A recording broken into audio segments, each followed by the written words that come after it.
sejahtera untuk kita semua. Om Swastiastu, Namo Buddhaya, Salam Kebajikan. Perkenalkan, saya Aisyana dan teman-teman saya di sini yaitu ada Trinity, Amila, Afifa, Reski, dan Dimas. Sebelumnya terima kasih pada Pak Denny karena telah memberikan kesempatan bagi kelompok kami untuk maju dan mempresentasikan materi berikut ini.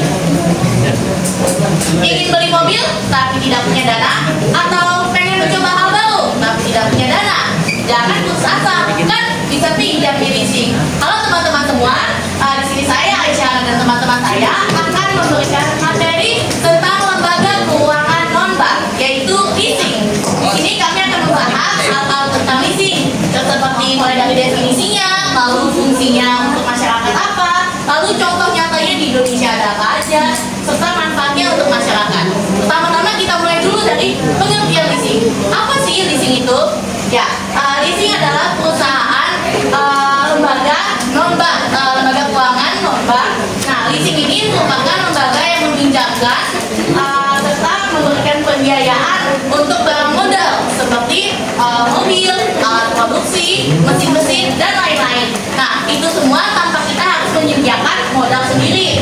Serta leasing ini bukan bagian dari perbankan ya, jadi bukan bagian dari perbankan. Namun leasing ini diawasi serta diatur oleh Otoritas Jasa Keuangan atau OJK. Seperti ini ada gambaran teman-teman. Nah, bagi yang belum tahu apa itu OJK, OJK adalah sebuah lembaga yang dimana lembaga ini tuh mengawasi serta mengatur setiap kegiatan keuangan. OJK ini kayak mengatur serta mengawasi perbankan, terus asuransian, terus dana pensiun, serta kegiatan-kegiatan uang lainnya. Nah, setelah mengetahui dari definisi leasing itu apa, sekarang kita lanjut ke fungsi dan peran leasing. Nah, yang pertama ini ada pembiayaan konsumen. Karena leasing ini membiayai konsumen untuk membeli barang-barang modal ya, seperti tadi kayak mobil, terus mesin, serta alat-alat produksi lainnya. Serta bisa juga nih leasing dipinjam untuk peralatan rumah tangga. Serta fungsi leasing yang kedua adalah sewa guna usaha.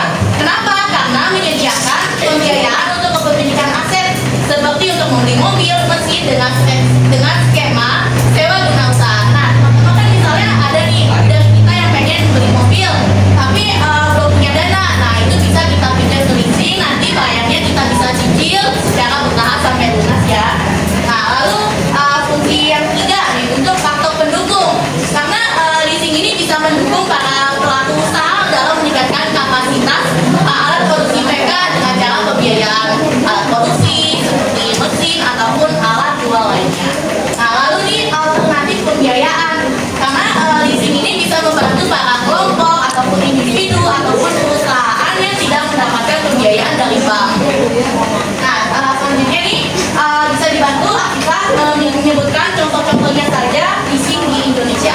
Ada Gila Finance, Wong Finance, Big Group, Mandiri Product Finance, sama BCA Finance. Oke, nah sekarang teman-teman, Amila bisa tolong dibaca manfaatnya apa saja sih leasing ini untuk masyarakat? Akses mudah ke pembiayaan, memudahkan masyarakat yang tidak memenuhi syarat kredit bank untuk tetap mendapatkan pembiayaan.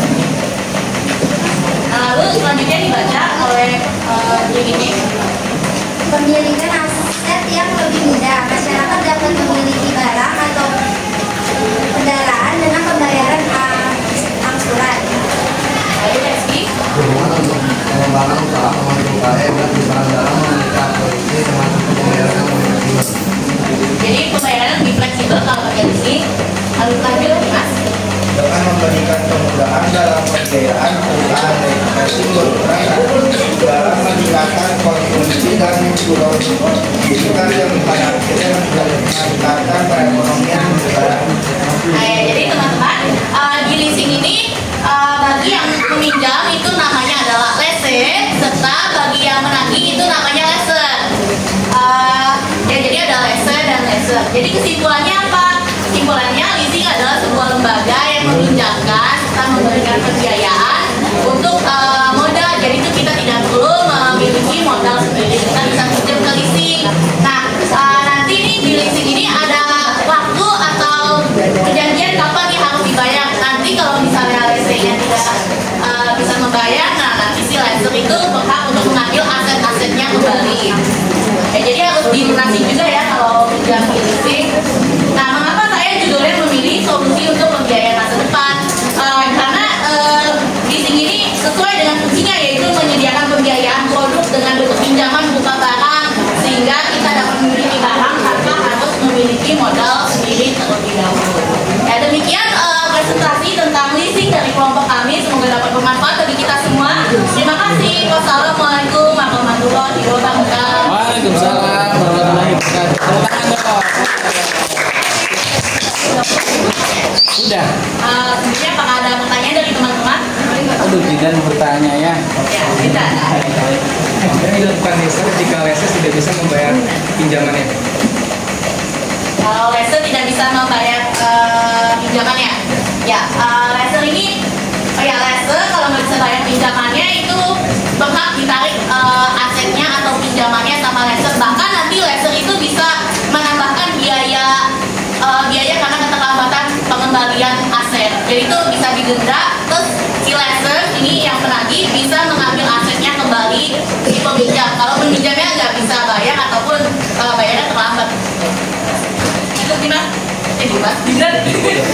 Ada lagi? Oh, ada Widya ya. Oh, luar biasa nih, banyak pertanyaan. Apakah ada syarat-syarat yang harus Syarat. sebelum meminjam?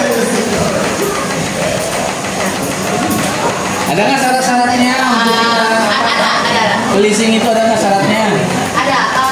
Untuk meminjam di leasing, misalnya nih kita pengen beli barang tapi tidak punya, kita bisa pinjam ke leasing. Itu syaratnya juga ada ya. Seperti syaratnya itu harus pertama punya KTP serta surat-surat pendukung lainnya, serta memiliki riwayat pengkreditan, dan pokoknya ini yang minjem di leasing ini harus orang dewasa ya, yang di atas 21 tahun umurnya. Ada lagi? Armando bertanya. Enggak, sudah, boleh, cukup berarti. Oke. Ya.